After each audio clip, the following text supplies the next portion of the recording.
Welcome to our channel. Today we how to transfer CSV files into Azure Synapse Analytics, beginner guide step by step clearly.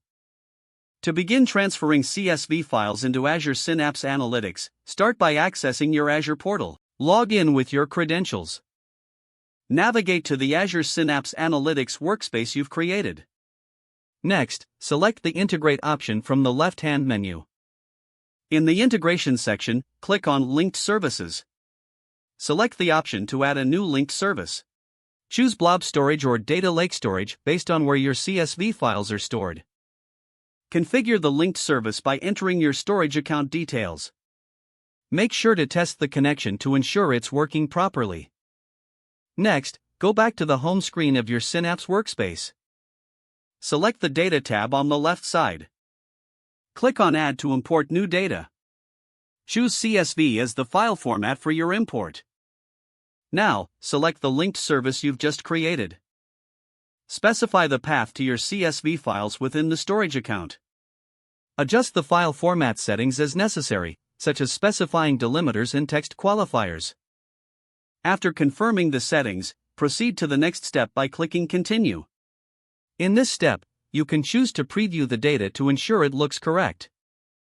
Once you're satisfied, click Create Table. Define the table name and schema that aligns with your CSV data. Review the options for data ingest and modify them if needed. Finalize the process by clicking on Finish. Once the transfer is complete, verify the data in the Synapse workspace. Use query tools to check that the CSV data has been accurately imported.